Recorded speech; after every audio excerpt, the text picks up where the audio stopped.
when we think of the war in Ukraine and what we can think of it as it could have been avoided if United States accepted Russia being part of NATO.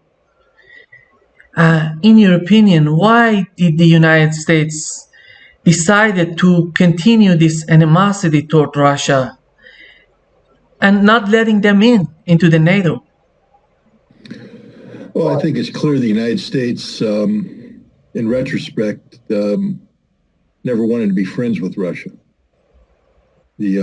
First of all, remember NATO's original purpose. I think it was Lord Esme, a British officer who became the first Secretary General of NATO. He said that the purpose of NATO was to keep the Germans down, keep the Russians out, and keep the Americans in. So, the idea was to suppress Europe becoming a viable counter or a viable player on the global scene, keeping Germany down. Germany, of course, being the European nation with the strongest potential economy, the strongest military potential. So keep them down, keep the Americans in, knowing that America had especially in the aftermath of the Second World War, very strong isolationist tendencies. People who study how America got into the war, the Second World War, need to understand how difficult it was for President Roosevelt to overcome these isolationist tendencies. Americans just didn't want to get involved in Europe's wars. So NATO was a vehicle to keep America in Europe. For what purpose? To keep the Germans down and to keep the Russians out. There was a lot of concern about how powerful the Soviet Union had become as a result of the Second World War. Its presence in Eastern Europe was considered by, especially Roosevelt's successor, Harry Truman, and Truman's British counterpart, at least for a little while, Winston Churchill. They both viewed Russia's presence in Eastern Europe as a threat to the rest of Europe. It's totally this notion was totally detached from reality. I mean, anybody who knew what the Soviet Union had gone through in the Second World War, 27 million dead. It's huge swaths of its territory totally devastated by war. A nation literally exhausted by this conflict.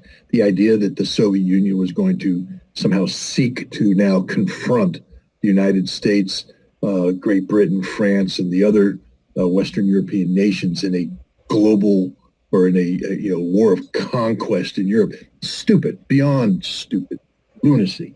But Winston Churchill gave his famous speech in Missouri, the Iron Curtain speech, and George Kennan wrote his long telegram encouraging the containment of the Soviet Union.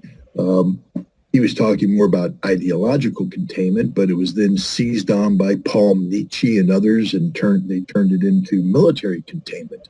And NATO is the vehicle of military containment.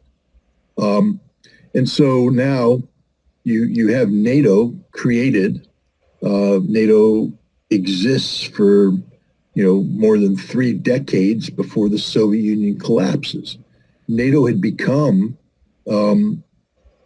not just a military alliance, but a political military alliance linked to some very influential institutions. The European Union, which is an economic/political European entity, was seen as an extension of NATO.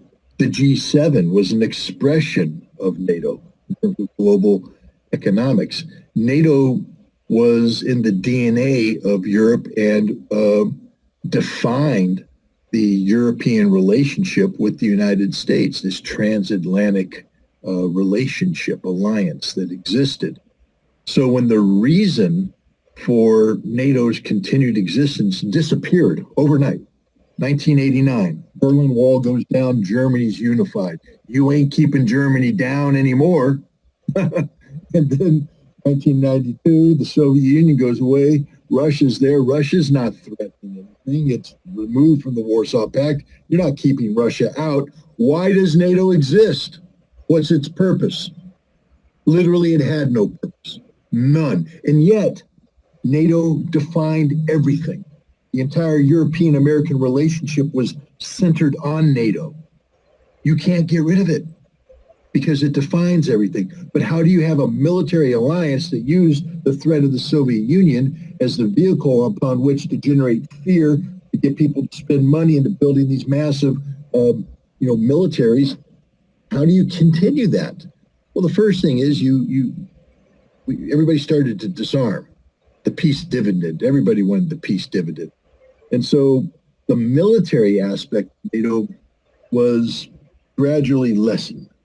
But it's still a military alliance, but it's gradually lessened. It now becomes a military political alliance that seeks to spread democracy, spread the rule of law, to spread the Western European American vision of how the world should operate. And the best way to do this is by moving into the vacuum created by the collapse of the Soviet Union, the Warsaw Pact, these Eastern European countries. There was concern what would happen if you allowed these countries to develop on their own, to actually become expressions of what they want. The conflict in Yugoslavia serves as an expression of this. Europe couldn't trust the Yugoslav nation to naturally evolve in a post-Tito environment. They had to get involved and forcibly break apart Yugoslavia and take control of the constituent components. And the reason why I bring this up is that's the model that everybody had for Russia, especially the United States. People need to understand we did not want Russia to exist as this massive federation. Even though it wasn't the Soviet Union anymore, it's still a huge landmass with tremendous resources, tremendous natural resources, and the potential of Russia getting on its feet and resuming the role that the Soviet Union played in the world was unacceptable in the West. So Yugoslavia was a dry run, not a dry run, a rehearsal for what we wanted to happen in Russia. And remember, we were doing it. This isn't theoretical. The conflict in Chechnya was, especially the second Chechen conflict, was 100% CIA driven for the purpose of destabilizing Chechnya, getting it to be torn from the Russian Federation, thereby triggering successive uprisings within the Russian Federation by minorities such as the Tatars, the Bashirs, the Buryats, and others, and have this whole Russian thing fall apart, just like Yugoslavia. That was the goal. Now, if that's your goal, why would you invite Russia to join NATO? Why would you ever say, hey, Russia, we believe in peace and stability, and we want to peacefully coexist with you, and we want you to thrive as a fellow member of NATO. Come on in, join the party. No, because the party ain't bring stability to Russia. The party is destabilize Russia. And NATO became a vehicle to achieve that. That's NATO's purpose. The expansion of NATO, we knew what NATO expansion would mean to Russia. It would be seen as a direct threat to Russia. Now, we kept trying to tell the Russians, don't be afraid. Don't be afraid. But Russia's looking at Yugoslavia saying, oh, we're very afraid. We don't want that. And remember how weak Russia was in the 1990s, how weak they were in the immediate aftermath of the post-Soviet era. And that weakness came not only from the dysfunction of the former Soviet area, the regions, including Russia, but also because of the policy of the United States and Europe to go in and destabilize, to steal wealth, remove it from Russia, do not reinvest it into Russia, suppressing the Russian economic potential to create general unrest that could be exploited to achieve the breakup of Russia. That was the CIA's vision towards Russia. That was the official policy of the United States and by extension, the policy of NATO. Straight up, that's it. The destruction of Russia. So why, and people keep saying, well, then why did Russia act? Well, asked to go in. Well, I think we should know by now that one of the smartest men, one of the greatest men of this century is Vladimir Putin. I'm not one of these people that worships the guy. He's not my president. He's Russia's president. Okay? Not my problem. But you have to recognize greatness when you see it.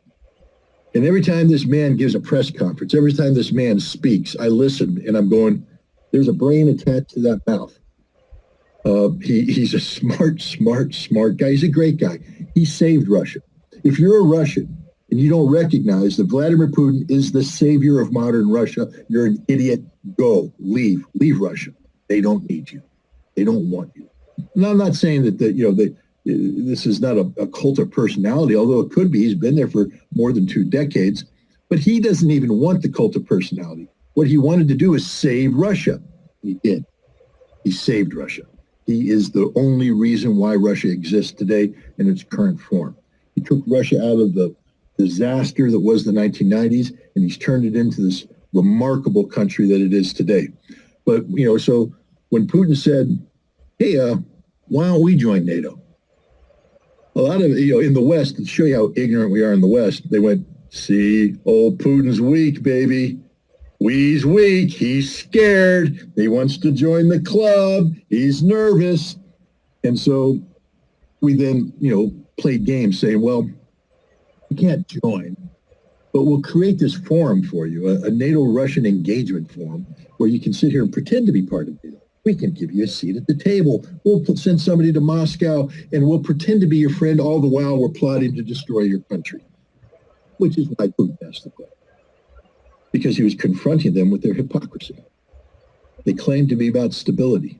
They claimed to be about creating bridges and friendship. The easiest way to do that would have been to invite Russia to join. But if you invited Russia to join, then NATO would have no reason to exist. Why have a military alliance when there's no military threat? To have a military alliance, you need a military threat, and the only threat that's there, that's viable, that can unite Europe is Russia. And that's the secret of NATO. It only can exist if there's a Russian threat. That's it. So now we come up to the first part of your question. Could this war have been avoided? Russia did everything possible to avoid this war. Russia did not want this war, but this war could not have been avoided. Under no circumstances could this war have been avoided. Why? Because this war was the policy objective of the United States and NATO all along. They wanted this war, and we know they wanted this war because in 2008, William Burns, former U.S. ambassador to Russia, straight up said, if you invite Ukraine in, you will invite a set of circumstances that will inevitably lead to a Russian military incursion into Ukraine. We knew by inviting them, this would lead to a war between Russia and Ukraine. And then we did everything possible to make this war happen. We provoked a 2014 coup d'etat in Kiev, removing a constitutionally elected pro-Russian leader, replacing them with neo-Nazi CIA acolytes who had been working with the CIA for decades since the 1940s. We brought them in. We promoted an anti-terrorist operation against Ukraine's own people, the ethnic Russians of the Donbass, of Crimea, anti-terrorist operation. They stopped being viewed by these neo-Nazis as citizens, and they became terrorist criminals. A war was started, a war which Vladimir Putin, the savior of Russia, said in 2005, straight up, I have been tasked with defending the Russian nation, not just the Russian people, the Russian nation. And the Russian nation is defined by ethnic Russians, Russian speakers, Orthodox people, people who have a shared cultural and history with the rest of Russia. Whether you are a Russian, whether you are an Udmurt, whether you are a Bashkir, whether you are a Ukrainian, it doesn't matter. You're part of the Russian nation. So when these Nazis in Kiev declared war against the people of the Russian nation, Russia had no choice but to step in. But how did they step in? To destroy Ukraine? No. To preserve the Russian people, the Russian nation. Minsk Accords were designed to sustain the sovereignty of Ukraine. All Putin and Russia said is we want these people to have rights. We want them to have the rights that should be afforded to the Russian nation, rights of freedom of religion, freedom of language, freedom of association, but they will be part of Ukraine. That wasn't good enough. Now we know the Ukrainian government wasn't going to accept that. But Poroshenko lied. He said, yeah, I believe in Minsk. He never signed it. He was backed by Angela Merkel, Francois Hollande, a French and German, who said it was a sham the whole time. A sham to do what? Build up a NATO army. Ukraine's military went from, 15,000 in 2014 to 260,000 by 2022, trained, equipped, motivated, organized for the sole purpose of being a NATO proxy to attack Russia. Russia didn't want this war. NATO wanted this war. The United States wanted this war. And there was literally nothing Russia could have done to avoid this. Had Russia not intervened in a preemptive war of self-defense. This was preemptive self-defense. Article 51 of the United Nations Charter clearly allows this. Russia did not violate international law. This is not a war of aggression. It's a war of self-defense against NATO and the United States and Ukraine, who came together to try and destroy the Russian people of the Donbass, to take Crimea away from Russia. This war could not have been avoided. This was a necessary conflict, a tragic conflict, but a necessary conflict. Necessary because without this, Russia would have invited its own demise, to strip Ukraine away, to destroy the, spiritual and intellectual core of what it means to be Russian. They couldn't allow that, just like we couldn't allow it.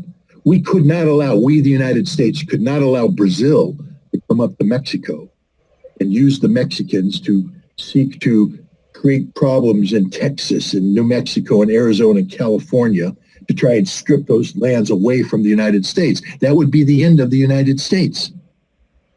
And we would destroy Brazil for doing this. We would launch nuclear weapons against Brazil for doing this. So why in God's name do people think that suddenly Russia's going to sit back and let this happen? It isn't going to happen. This war was inevitable. Russia didn't want this war. They tried everything possible to prevent this war. But at the end of the day, because of the policies of the United States, NATO, and Ukraine, Russia had no choice to fight this war, and they have no choice but to win this war. When they started this war, they called it special military operation. And why do you think they didn't do this operation like what the US did in Iraq? It's so more decisively fighting this war. They chose it to do this more in not bringing down everything, not transportation system, energy hubs, everything, but they didn't do that. They didn't destroy Ukraine. Why they started this war like this? And because Vladimir Putin is not a hypocrite. In 2005, in a speech to the, I think it was April 2005, in a speech to the Russian Federal Assembly, he made a speech. It's been misquoted in the West. It's the speech where he famously or infamously, depending on your point of view, said that the greatest disaster of the last century was the collapse of the Soviet Union. Well, he didn't say the greatest. He said one of the greatest. And he's right. He's absolutely fundamentally correct on that. But everybody jumped on and said, Vladimir Putin, all he cares about is resurrecting the Soviet Union. They didn't pay attention to the rest of the statement, the most important part. He said, because overnight, tens of millions of Russians became homeless. One day, people had a home in the Soviet Union. The next day, they became foreigners in a foreign land, oftentimes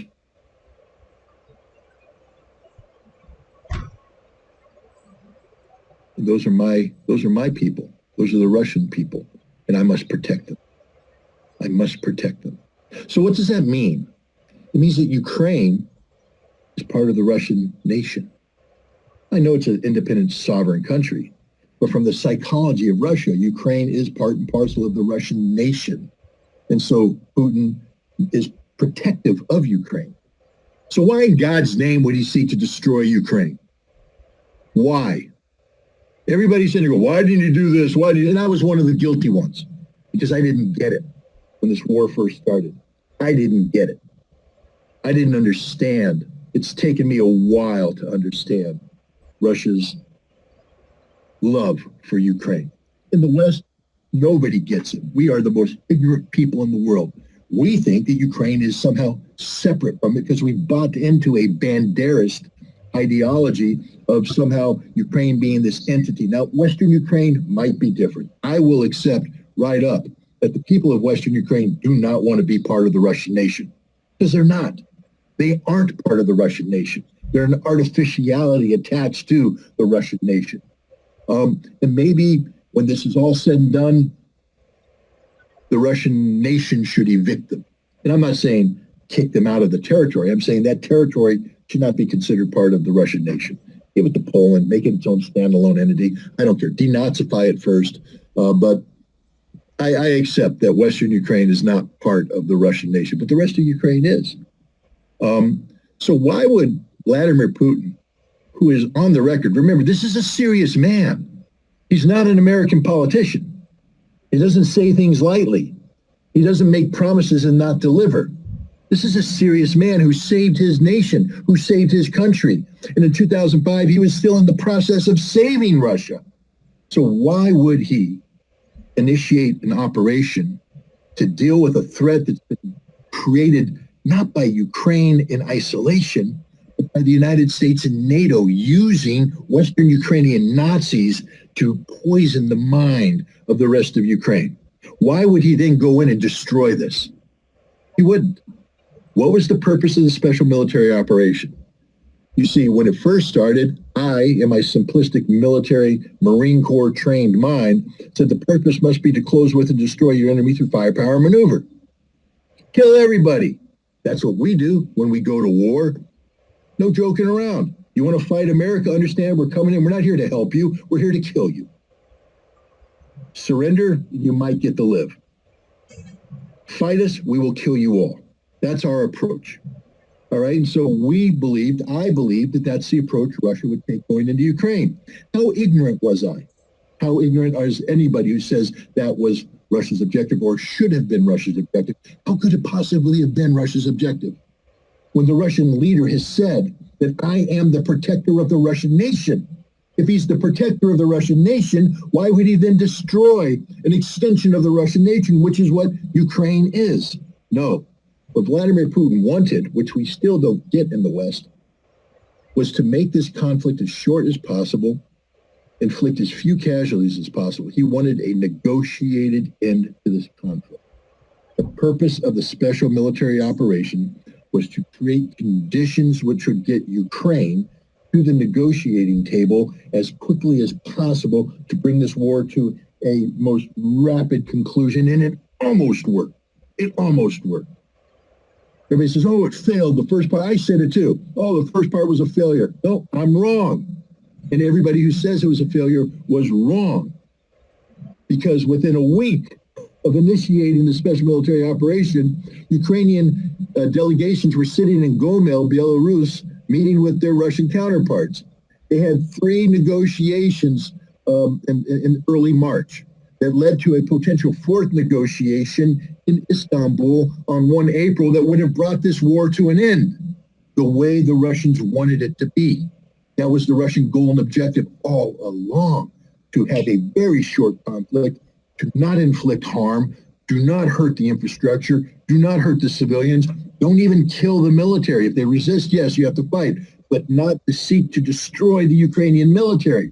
Just to create pressure on the Ukrainian government, get them to the negotiating table, get this war to end in a way that furthered Russia's goals and objectives of a new European security framework. Remember the draft treaties, December 17th, 2021, that were submitted to NATO and the United States. That's what the Russians wanted, not the conquest of Europe, but to live in peaceful coexistence with Europe. And the key to that is to make sure that Ukraine does not become a NATO extension, a NATO proxy, a force of instability, that Ukraine becomes at a minimum a neutral entity.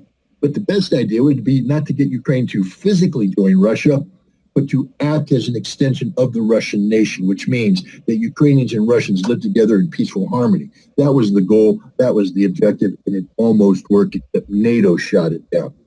So everybody who's critical of the special military operation, they don't have a clue what they're talking about. They literally are the most ignorant people on the planet. Victoria Nuland said Ukraine can can target everything in Crimea, and we see that the head of Zelensky's office, Mikhail Podolyak, if I pronounce it correctly, he said Ukraine has Ukraine has the right to destroy everything in Donbass, in Kherson, in Zaporizhia, in Crimea. You see the rhetoric, it's getting more stronger, it's getting stronger and stronger. And you see Japan is going to send weapons. Today we learned that Japan is going to ease the regulation to send weapons out of the country. How do you see these escalations that are happening on the battlefield? I don't see NATO backing off. I don't see Russia will not back off. We cannot consider that at all. But how do you see that just prolonging the war would increase this escalation, would increase the risk of a nuclear war? Well, I mean, first of all, let's reflect on Victoria Nuland. She is a senior member of the United States Department of State. She is somebody who, when she speaks, isn't just repeating policy, she's made this policy. She is a policy maker.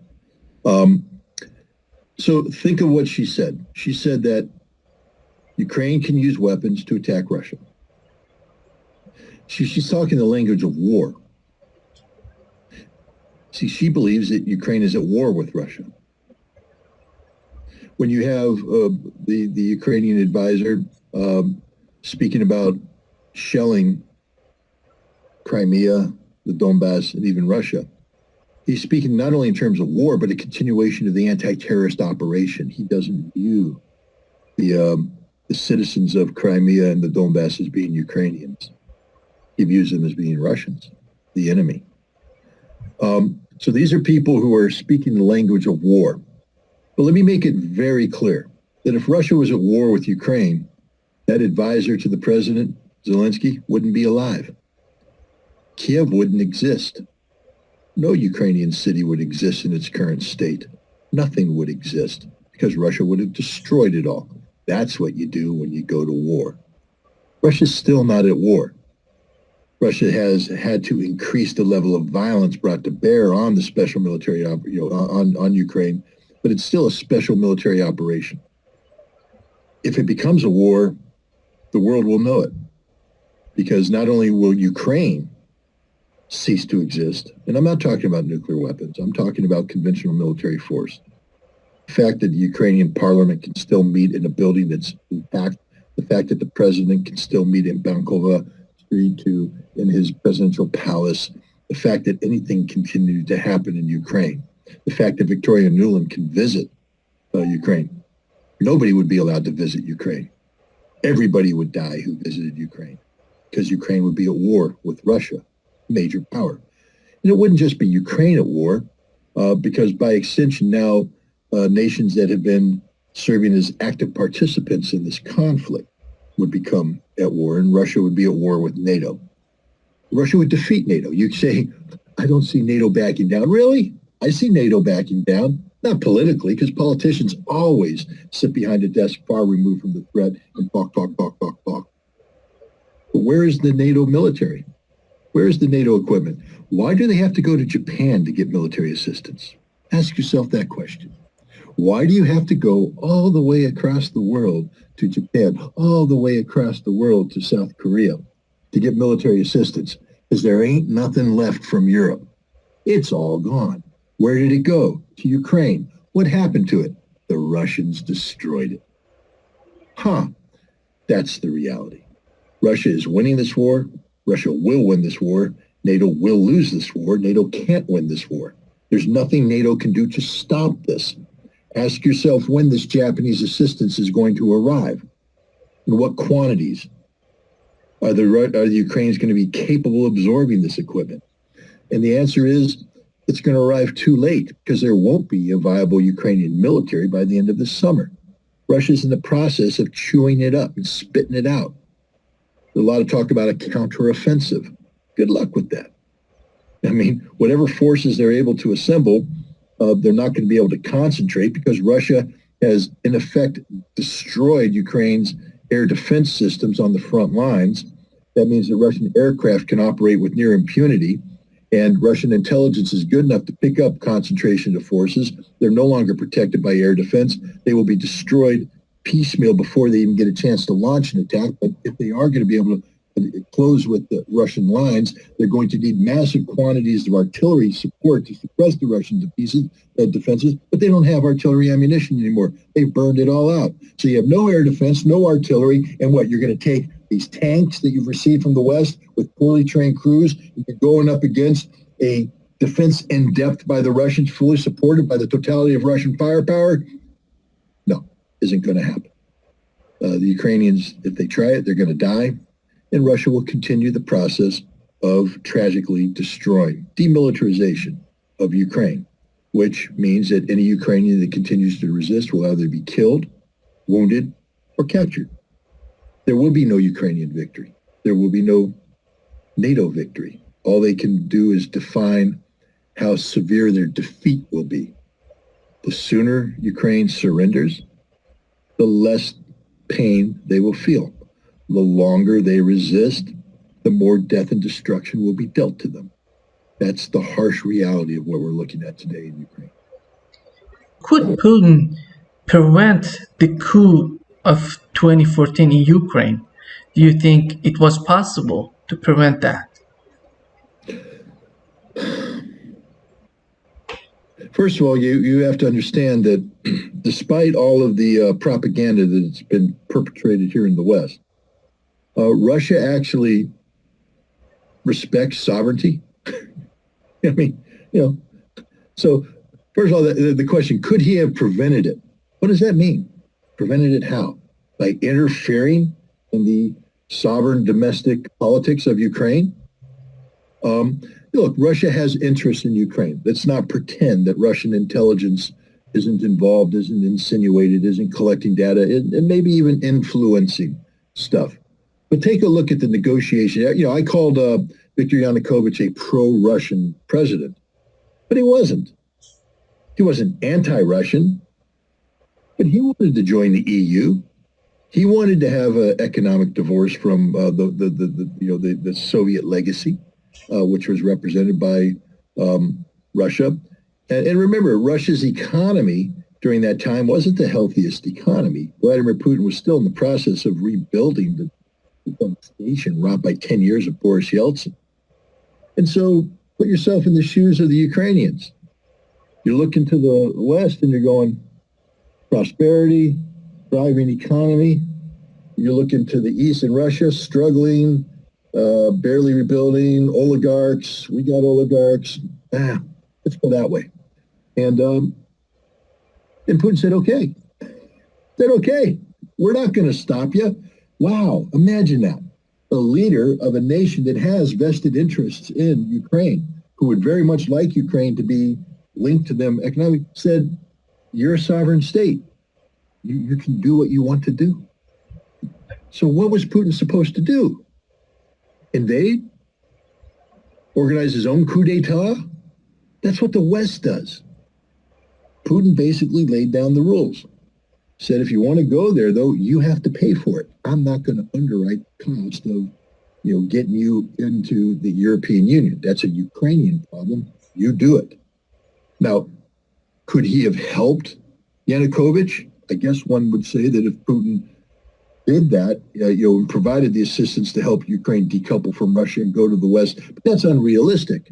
It's unrealistic for any nation to sit there and help somebody enact a divorce. If you want a divorce, that's your decision. In retrospect, who knows? But here's the thing: if you facilitate Ukraine's economic divorce from Russia and their union with the EU, how do you deal with NATO then? How do you deal with NATO expansion? What happens then if Ukraine says, well, the next step now that we're in the EU is we want to join NATO? becomes problematic. Russia could never allow Ukraine to become a NATO member. Just simply can't allow it. And I know that flies in the face of people who say, well, what happened to Putin saying that Ukraine's a sovereign state? To a point. To a point, it's a sovereign state. But now we come back to the original premise. It's also part of the Russian nation. And Vladimir Putin is not going to allow NATO to come in and strip away part of the Russian nation. Kiev in Rus, the historical connectivity. It's just inconceivable. And anybody who knew Russia, knew Russia's history, knows anything about the Russian nation would understand that this can't be. The biggest proponents of it, of course, are the members of NATO and the United States who want to see the dissolution of Russia, the weakening of Russia, and Western Ukrainians who aren't part of the Russian nation. They're the ones seeking the permanent divorce. But Ukrainians, Orthodox Ukrainians, people who have that shared culture, shared history, shared religion, they understand. They don't want to be divorced from the Russian nation because they are the Russian nation. Why? Because one of the reasons, as we know, it was this attempt by Ukrainian politicians to Ukrainianize this region, these ethnic Russians. Why they wanted that? It wasn't possible. It wasn't there. They have to feel it to accept it, but they didn't feel it. But they were pushing hard to Ukrainianize these people. I think, again, not to denigrate the concept of Ukrainian nationalism. And I understand. I mean, a lot of people in the West took a look at the speeches made by Vladimir Putin in the lead up to the special military operation, where he spoke about the artificiality of Ukraine. Historically, he's correct, but I do think that, again, when Russia, after 1992, allowed Ukraine to exist as a sovereign state, you need to understand that from 1992 to 2022, 30 years of people knowing only Ukraine as an independent state. People who were born or were children when the Soviet Union collapsed, who were born afterwards, only knew Ukraine as an independent state. And so, there was this Ukrainian sense of national identity defined by a border. But now what constitutes being a Ukrainian? If you're an ethnic Russian, being a Ukrainian means that you speak Russian, that you have links with Russia, you have family. I mean, it's tough. The only people that had no links with Russia were the Western Ukrainians, the Banderists, the Nazis.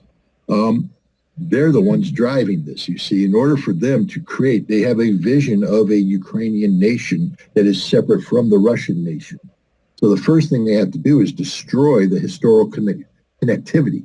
So you rewrite history, and that's what they did. They went in, they rewrote history books about how, nothing about Russia, all about Ukraine. Culturally, and Anatoly Antonov, the Russian ambassador to the United States, has pointed this out. When you go to the Metropolitan Museum of Art, you have artists who are historically considered to be Russian artists. And remember, Russia is not ethnic Russian speaking Russian. Russia is the Russian nation. And even Imperial Russia had Armenians, had Ukrainians, had Latvians, Lithuanians, Estonians, Tatars, Bashkirs, Buryats, all were part of the Russian nation. And so they are Russian artists. If you developed your artistic talent while living as part of the Russian Empire, educated in Russian institutions and working for, Russian legal authorities, you are Russian. But what the Ukrainians now have done is said because somebody was from this area or, was raised in this area that today is part of Ukraine, they are Ukrainian artists. But remember, there was no Ukraine during that time. There was no sense of Ukrainian national identity. Ukraine had played no role whatsoever in developing the artistic genius of these people. But what Ukraine has done is come in and culturally stolen Russia's cultural history, artistic history, to make it their own. so they can create this artificiality called Ukraine. And that's the fact.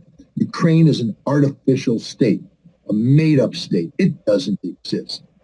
It certainly doesn't exist in its current configuration, because when you attach Western Ukraine, this Nazi-ridden poison land, to the rest of Russia, it doesn't work. But these Nazis, these Western Ukrainian, these Banderists, who, remember, Stepan Bandera said in order to achieve his vision of Ukraine, he was willing to allow millions of innocent people to die. That's the basic premise of these sick people. But they're stealing everything. And what they had to do, therefore, is to stamp out any vestige of Russia. So you attack the language, you outlaw the language, you take down the statues to forget that Odessa is the city of Catherine the Great, created by Catherine the Great, because it's a Russian city, not a Ukrainian city. But in order to rename it, they have to bring down her statue, so they took it down. They're taking down the statues of Russian poets, Russian artists, Russian generals, Soviets who liberated them from the Nazis, because the Banderas are Nazis. Therefore, they view the Soviets as the enemy. Think about it. Think about it, people.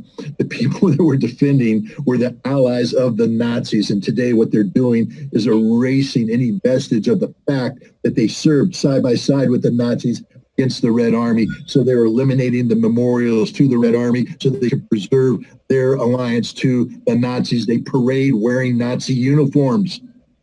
This is sick. This is a sickness. This is a disease. And part of the disease is a desire to erase Russia as having any vestige, but it's not going to work, because you can't erase a people. You can't erase a language. You can't erase the culture. You can't erase the history. History will always win out, and the history of Ukraine is part of an extension of the Russian nation, with the exception of Western Ukraine, which I got to be nicer, because I'm sure there's people there who aren't bad people. It's a beautiful area. I've taken a look at their cities. I've taken a look at the architecture. It's lovely, except it's populated by hate-filled people who hate Russians, who hate everything about Russia, and are seeking to erase that by, through this process of making everything Ukrainian. The Ukrainian language is an artificial construct. Understand that.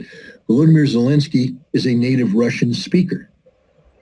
To show you how fake the Ukrainian language is, in order for him to speak to, he used to speak to the Ukrainian people in Russian. That's the language.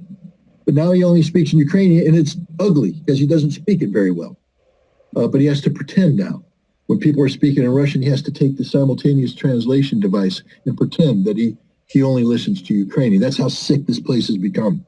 I remember John Mearsheimer arguing that just pushing Russia toward China would not be in the interest of the United States. How did it work out for United States?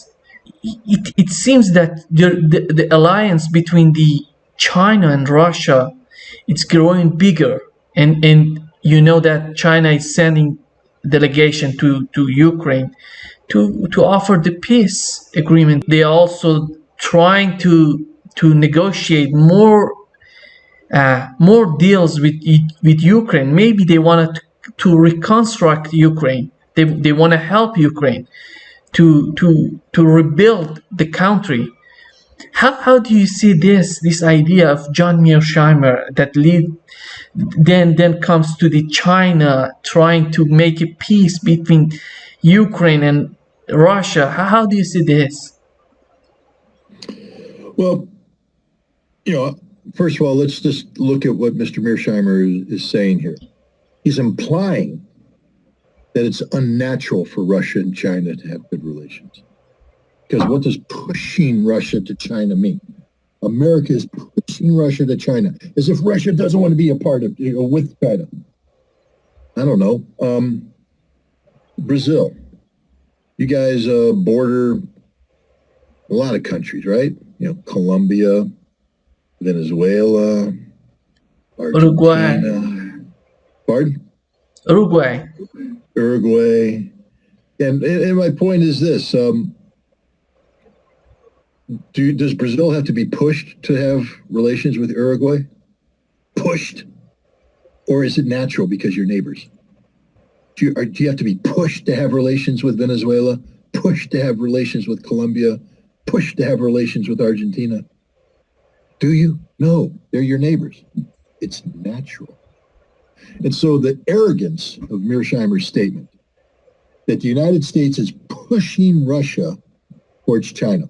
Imagine you're the Chinese and you've inherited, the Chinese Communist Party has inherited this nation, that quickly becomes more than 1 billion people. And you want to develop, because you don't want people living in poverty. You want to develop people. You want to develop your economy to your full potential. And so you come up with these 5-year plans that say every 5 years we're going to take 300 million people who are currently in poverty and we're going to bring them middle class standards.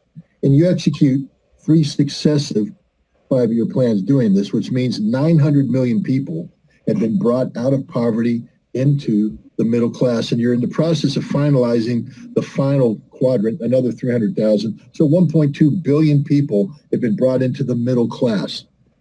That's just gobsmacking amazing, if you think about it.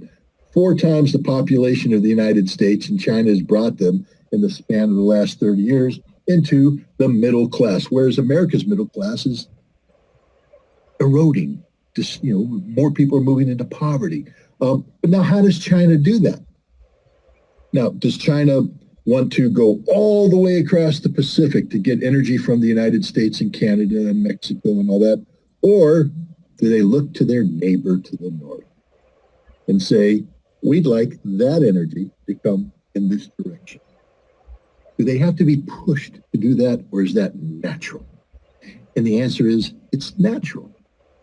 It's natural. Now, there is some concern in Russia, given the fact that China is so big, it has so many people, and that in the Far East, it's very thinly populated, that, there's a lot of fear, and I think it's more racially driven than it is practically driven, that China will seek to move into this vacuum and all that stuff. I hear that all the time, but there's a lot of racism involved in that.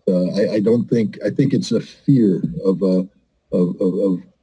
ethnic Russians fearing, ethnic Chinese coming in, and I don't think there's that much truth to that. I think that Russia and China are nations that, especially China, that endorses the Westphalian principles of non-intervention in foreign lands.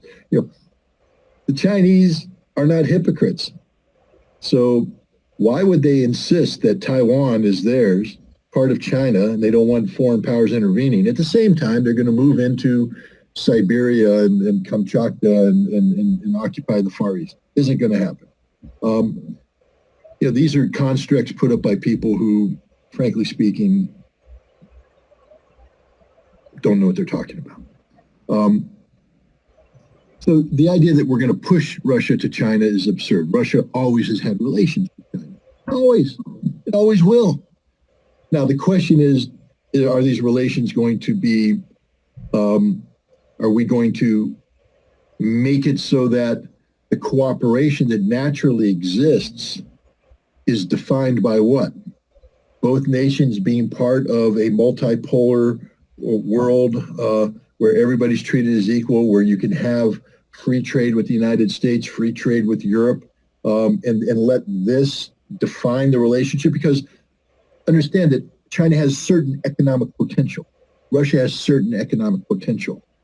But if that economic potential is given the ability to freely express itself around the world, it reduces the gravitational pull that would bring China and Russia together, because there will be a dissipation of it. Doesn't mean that you're going to separate Russia and China. It just means that the things that hold them together won't be as urgent and as compressed, because there will be a release.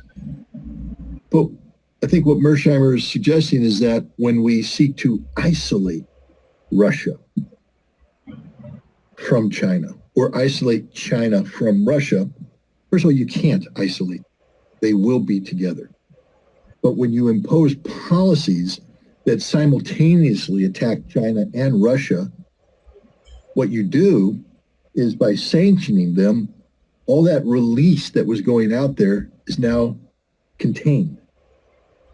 And yet they both have economic potential that needs to be fed. China is in the process of sustaining, 1.2 billion strong middle class.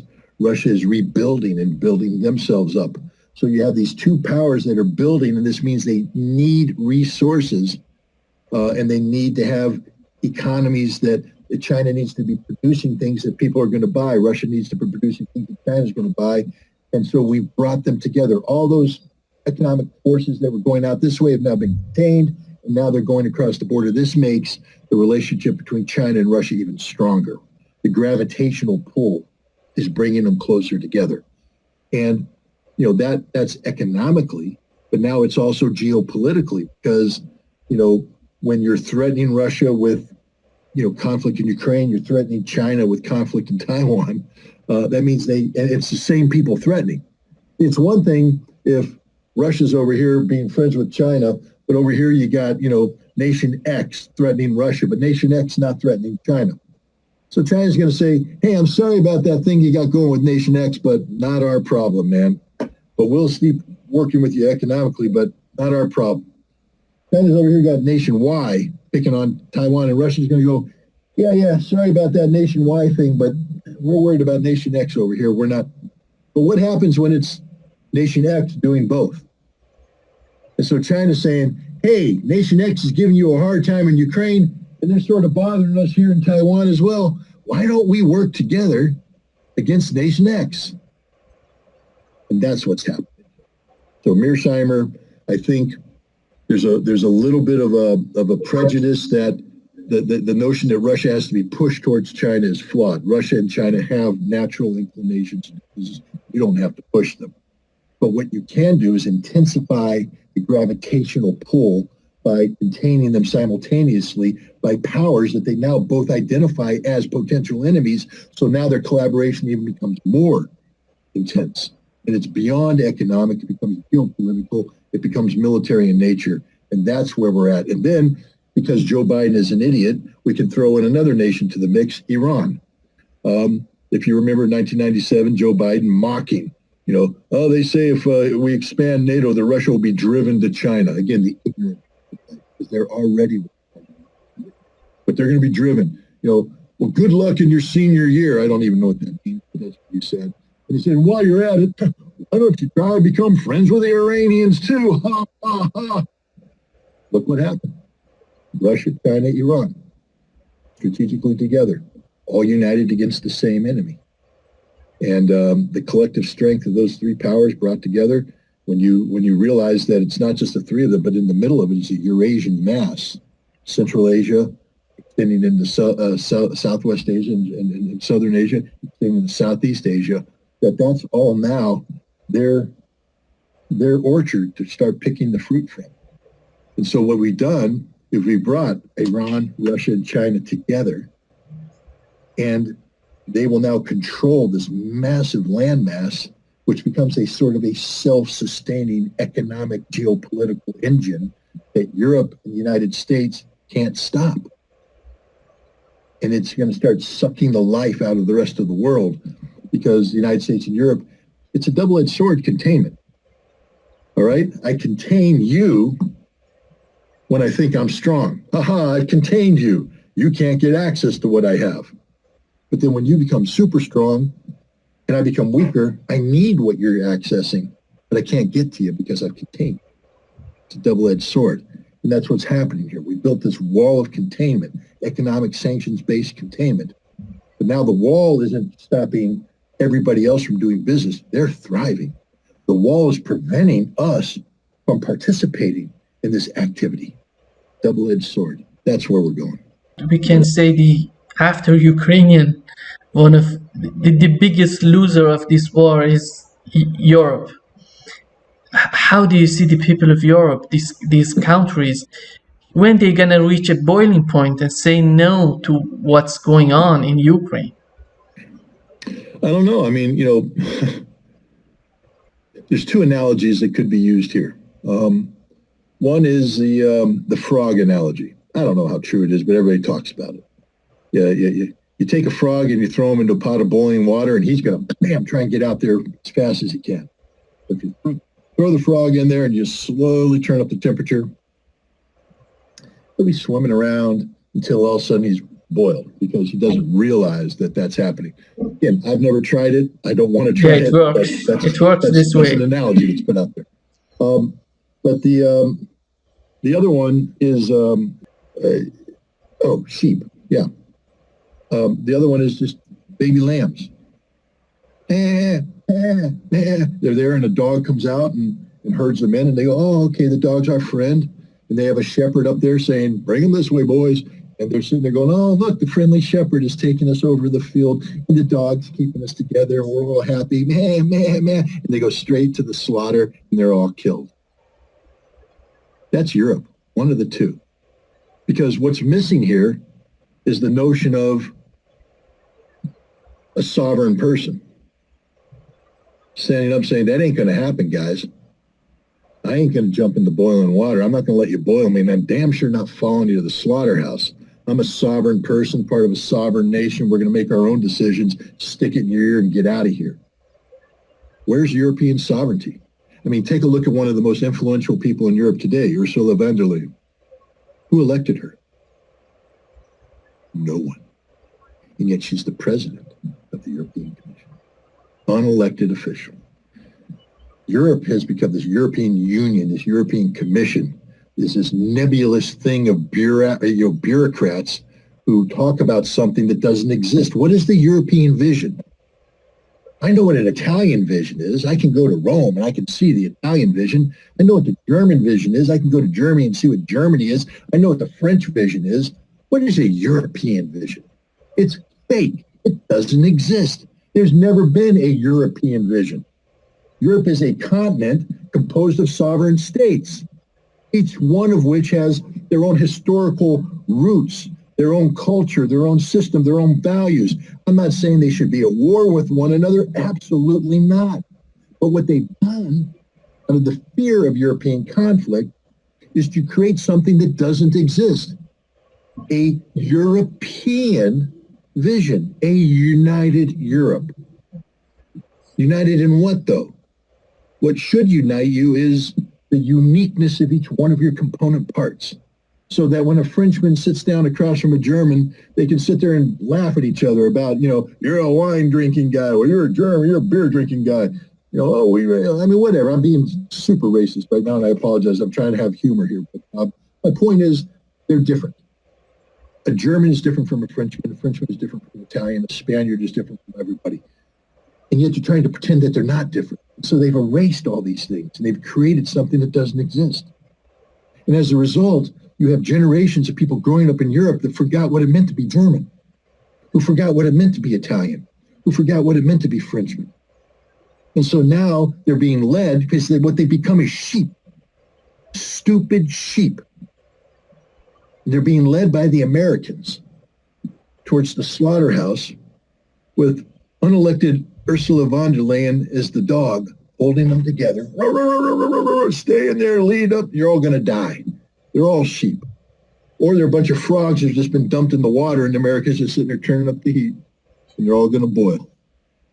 But they've lost what it meant to be a German. So therefore, when the United States attacks German infrastructure, normally you'd expect the German people to say, "What the hell have you done?" But there's no more German people. They're European sheep. And they go, meh, meh, that's it. All they do is bleat, being led to the slaughter. Europe disgusts me right now. I lived in Europe when it was Europe. I knew what it meant to go from Germany to France. Yeah, it was a pain in the neck to go to the bank and say, "I got my German marks and I need French francs." But they did it. I paid a commission. It wasn't economic. But now I knew I was in France. Why? Because I'm owning French francs. And then when I go across the border to Italy, it's a pain. I got to go stand in line again, turn in my French francs, and get my Italian lira. But now I know I'm in Italy. Why? I'm holding Italian lira.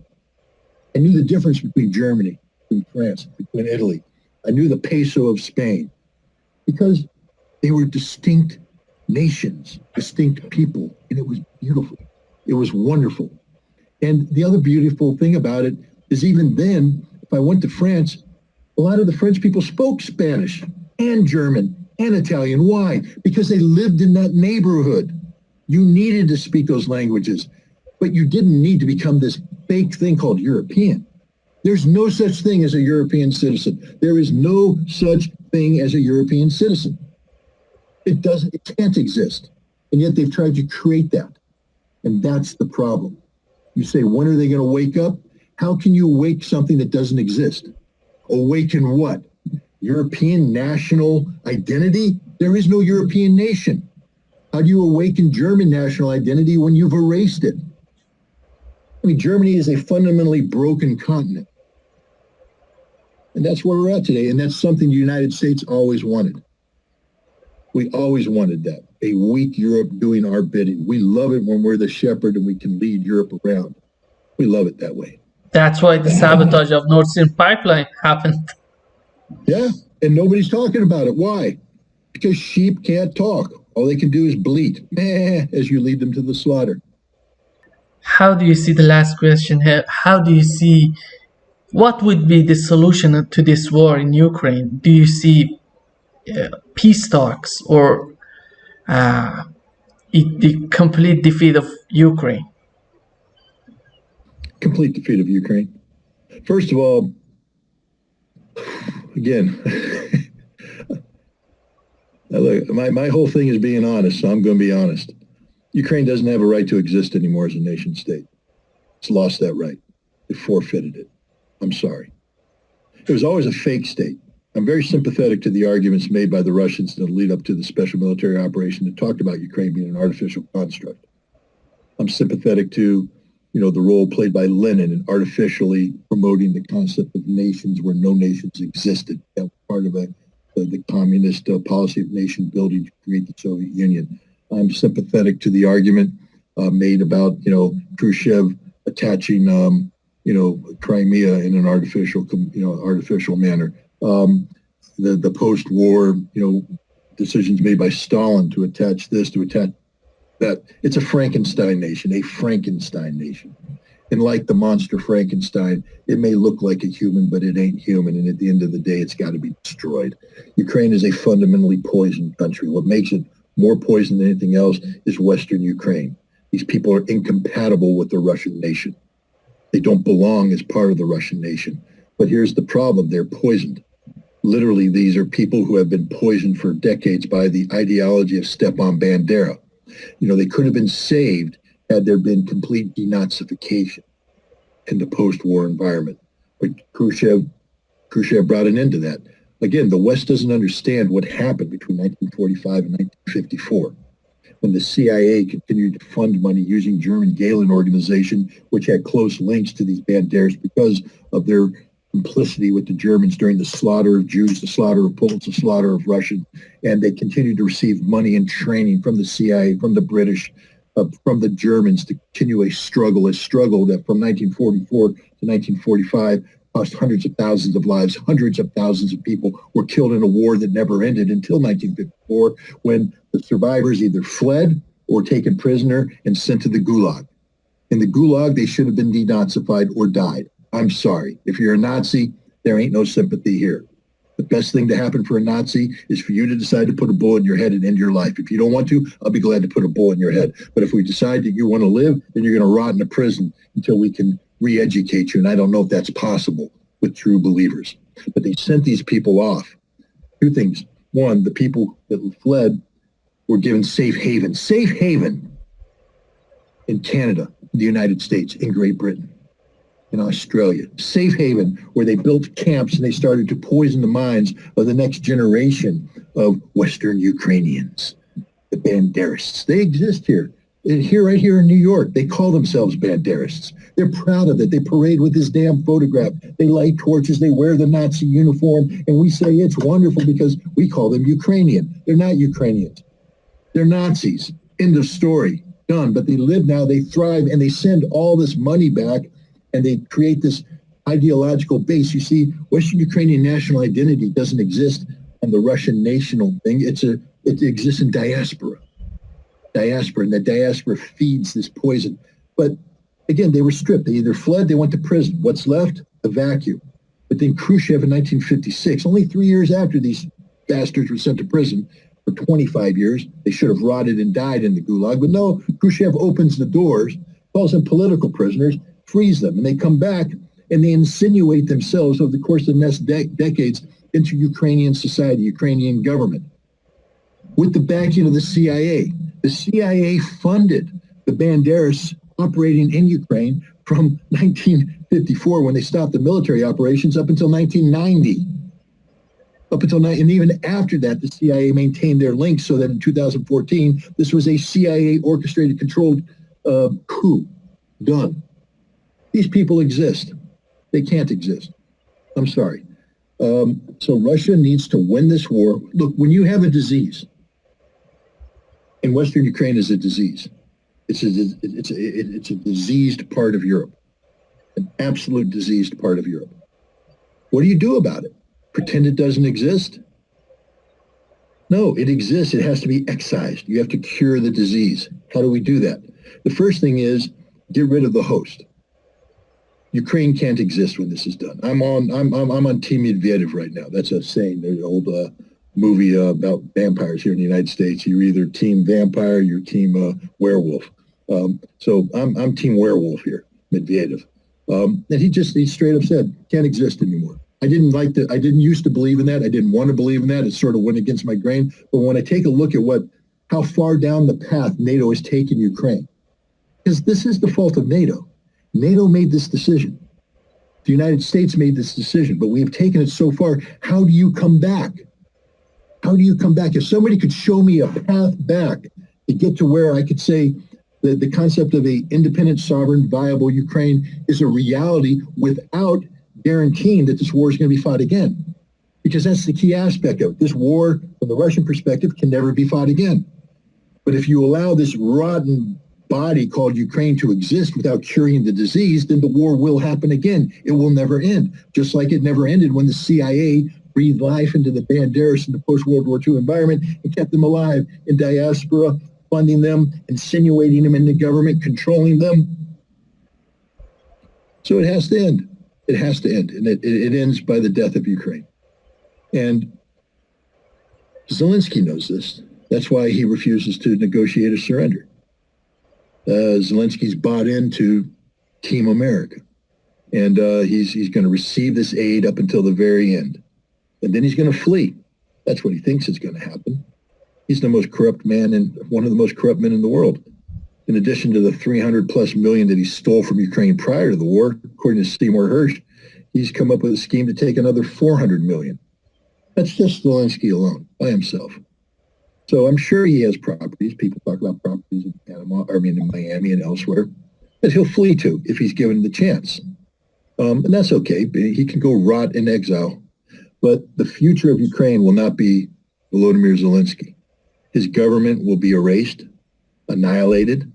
People who support it will have to be re-educated or killed or sent into diaspora. But whatever comes out of this war, this is just a harsh, realistic appraisal. Whatever happens at the end of this war, the poison that is modern Ukraine cannot be allowed to exist, or else this war will just continue. And I think, again, unfortunately, and I say unfortunately because I'm somebody who is prone to extreme conclusions. They're rational, but they're extreme. I'm not a middle ground kind of person, but I like middle ground people. I really do, because it's sort of the middle ground is how you get out of conflict. My approach, a lot of conflict. So I like the middle ground. I want the middle ground. You know who could provide the middle ground? Europeans could, but not Europe. Forget Europe. Europeans, French, Germans, Italians, they could provide the middle ground by articulating common sense approaches towards dealing with Ukraine, dealing with Russia, etc. But they don't exist. They have forfeited the policy formulation to the United States. And the United States is all about the destruction of Russia. And the United States has never been about the preservation of a truly sovereign Ukraine. Ukraine was always a tool, never a nation. Ukraine was always a weapon, never a people. And so we've allowed, in order to weaponize this tool, the United States has allowed the people in the nation of Ukraine to be destroyed. And they are fundamentally destroyed today. We've taken a Frankenstein that could have been turned into a human maybe, and we've just turned it into a monster. And that monster must die. And I think the Russians are getting there. I mean, look, the Russian people, they didn't want this war. I think everybody should understand, even when Putin started the special military operation, it wasn't fully understood. A lot of Russians listened to his speech, in which he explained it, and went, nah, I don't want this, boss. We don't want this. I think you could have easily said that 60, 70% of the Russians were not on board with the special military operation when it first happened. That doesn't mean they were anti-Putin, but it means they were uncomfortable about this war. It just wasn't their thrill factor. They didn't want to do this. It just wasn't there. But if you've taken a look what's happened in Russia, they have gradually come to a realization that Ukraine is just a poison state. It is a poison state that can't be part of the Russian nation as it's currently configured. And yet it is part of the Russian nation. Therefore, you must cleanse the poison, free the disease. They've also come to recognize, as Vladimir Putin did early on, that this isn't about Russia versus Ukraine. This is about Russia versus the collective West, versus NATO, versus the United States. This is an existential struggle for Russian national survival. And so when you have that realization, when you're suddenly confronted with the fact that this war was designed to kill you, that's a harsh reality. It went from being, man, why are we doing this? What are we doing this? To, holy cow, these guys are trying to kill us. Therefore, we have to destroy them. We have to defeat them. So there's a growing recognition in Russia that Ukraine can no longer exist. Europe is going to reach that conclusion, because I think Europe is recognizing that the United States has created poison. And for Europe to allow this poison to leak into every aspect of it, to poison their politics, their economy, everything, create the potential perpetual conflict, which is all Ukraine is. Think about it. If you want to have a Ukraine continued in the vision of Volodymyr Zelensky, you're talking about perpetual war, a never-ending war. There will never be peace, ever be peace. Perpetual conflict. Does Europe want perpetual war? The answer is no. And so eventually Europe is going to say, goodbye, Ukraine. It was nice knowing you, but we're not going to sit back and save you. There's nothing to save here. You're poison, you're cancer, you must be excised, etc. Which leaves the United States. And the United States has shown throughout history, again, when we say we support somebody, we don't. It's just a statement of fact. We're not your friends. We don't like you. We don't want to like you. We only want to use you. We want to use you to promote what's good for America. You are a tool that we choose to weaponize. But what happens when you lose a battle? You drop the tool and you leave. And that's what we did in South Vietnam. That's what we did in Afghanistan. That's what we're doing in the Middle East. And that's what we're going to do in Ukraine. We don't care about the Ukrainian people. That's the greatest tragedy here, because the Ukrainian people actually think America's there to help them. But there's going to be the realization, the same ugly realization that's met by everybody we abandoned in history, that we are not there for you. We don't care about you. Yes, we'll have some token money put aside so we can bring in some refugees. We did that with the South Vietnamese. We did that with the Afghans. And we'll do it with the Ukrainians. We'll bring some Ukrainians in. It'll be easier to absorb them because they're white. We like white people here in America. Those South Vietnamese, that was tough, but we had a relation. We did it. There's a lot of Japanese in the East Coast, so we could just absorb it because one Asian looks like another. The Afghans, they're a little brown, but we'll do okay. We'll take some of them, but not too many. Not too many because they're Muslim. We don't want too many Muslims.